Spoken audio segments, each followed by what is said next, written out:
So, to special stage 6, and it was the first taste of the dunes as the route crossed the sand before heading into Turkmenistan and towards the plains of the Caspian Sea.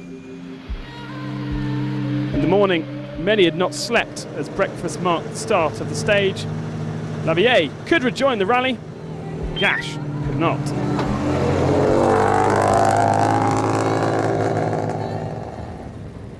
The tracks used on this stage running along the Caspian Sea were a historical passage in the old Soviet Union for the military, and it was the first time they had been used since independence in 1991.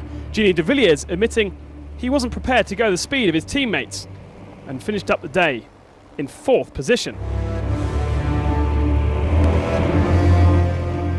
Third was Mark Miller on a day that he got embroiled in the heated battle between Sainz and Attia as the three went flat out off the marked route. Fucking stupid.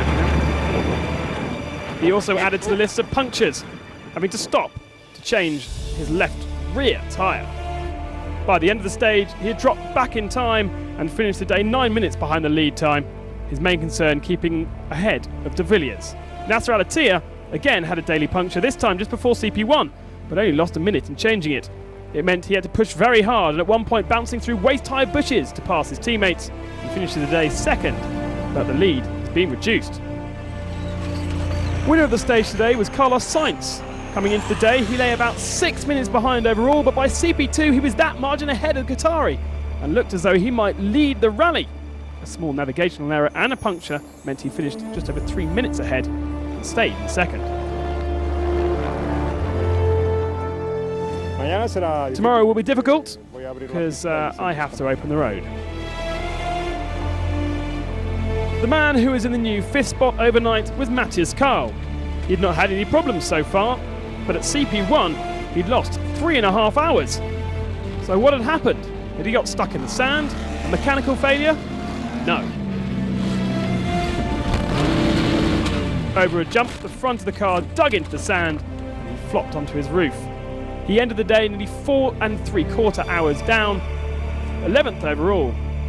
But he's still the lead buggy, mainly because his only surviving rival also had issues.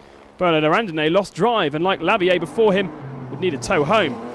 With transmission now fixed, Christian Lavillée was back to his old self, 5th over the stage after passing 30-odd vehicles on the road. 6th was Ruslan Misakov, who in turn inherited 5th overall and Best Russian.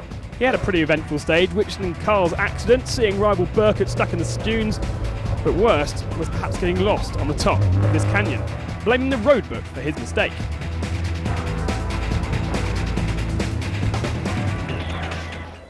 Overall then, it was Al-Attiyah ahead of Sainz, Miller and de Villiers. Misakov now in 5th spot, 3.5 hours down. Vladimir Chagin was the fastest truck as he recovered from the wheel failure the previous day. He completed the course 27 minutes faster than anyone else. Fearless Kabarov was 2nd and admitted he was taking it easy, being cautious over the 520-kilometre stage.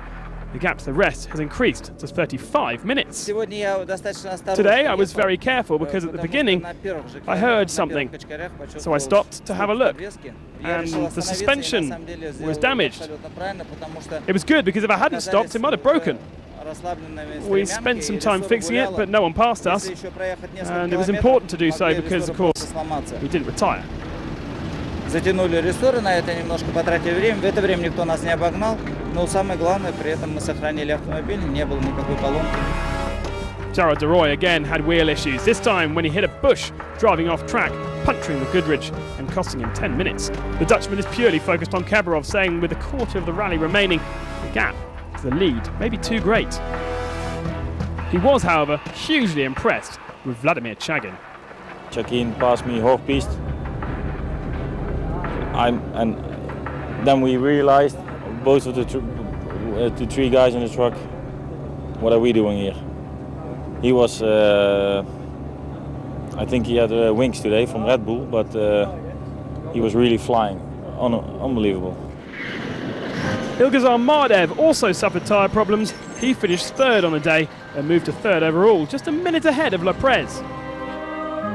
Because the Tatra driver had another bad day. His power steering unit broke off the truck.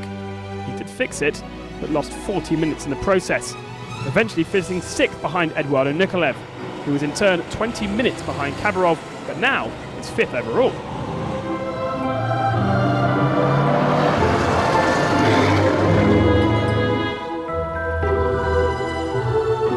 Watching the trucks over the sand was beautiful, as was the dancing when they all arrived back into the bivouac.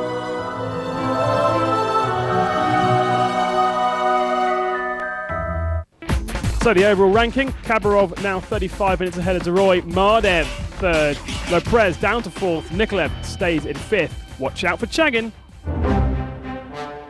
Special Stage 7 takes us from Turkmenbashi to Balkanabad on the Silk Road, a 345-kilometre journey over fast, open landscapes. We had rain on this stage, a bizarre experience for all the drivers in the desert with their windscreen wipers on.